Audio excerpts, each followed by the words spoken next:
అందరికీ నమస్తేనుల్లా welcome to సాఫ్ సిదా ముచ్చట. వానాకాలం శురువైంది. రైతులంతా దుక్కులు దున్ని పెట్టుకున్నారు. ఇంకో 2 గట్టి వానలు పడితే ఇత్తులు పెట్టేందుకు తయారైండ్రు. కానీ ఇప్పటికీ రైతు భరోసా ఇయ్యలేదు సర్కారోళ్ళు. కనీసం ఎప్పుడేస్తారో కూడా చెప్తలేరు. ఇంతకు మన సర్కారోళ్లకు రైతు భరోసా ఇచ్చే ఉద్దేశం ఉన్నదా లేదా? ఇక దాన్ని కూడా రుణమాఫీ లెక్కనే ఒట్లు పెట్టి మళ్ళీ డేట్లు పెట్టి చెప్తారా అనే అనుమానం వస్తుంది.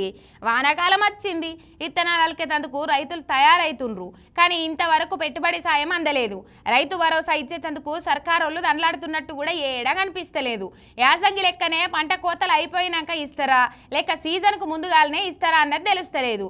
కేసీఆర్ సార్ సర్కారు ఉన్నప్పుడు రైతు బంధు కింద ఎకరాకు 5,000 ఇచ్చేది. మరి ఇప్పుడు వాళ్ళు చెప్పినట్టు రైతు భరోసా కింద 7,500 ఇస్తారా, పాతదే కంటిన్యూ చేస్తారా? సీఎంగా కేసీఆర్ సార్ ఉన్నప్పుడు నేడు జూన్ 26 తారీఖు నాడే రైతు బంధు పెట్టుబడి సాయం అందరి ఖాతాల్లో పడ్డది. నెలన్నర లోపట్లనే రైతుల ఖాతాలలో జమ అయింది. ఆ సీజన్లో 68.99 లక్షల మంది రైతులకు 7,624 కోట్ల పెట్టుబడి సాయాన్ని అందించిర్రు.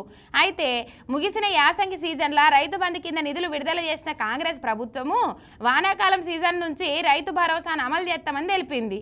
ఇక రైతు భరోసాకు నిబంధనలు మారుస్తామని, సాగు చేసిన భూములకే ఇస్తామని అసెంబ్లీలో చర్చించి నిర్ణయం తీసుకుంటామని ముఖ్యమంత్రి రేవంత్ రెడ్డి సార్ చెప్పుకొచ్చిండు. మరి ఇంతవరకు ఆ దిశగా ఎటువంటి ఆలోచన అయితే చేస్తలేరు. మరి అసెంబ్లీ మీటింగ్లు ఎన్నడు పెడతారు, రైతు భరోసా మీద ఎన్నడు చర్చిస్తారు, రూల్స్ ఎన్నడు మారుస్తారు, పెట్టుబడి సాయం ఎప్పుడు ఇస్తారని రైతులు గరమైతున్నారు సర్కార్ మీద.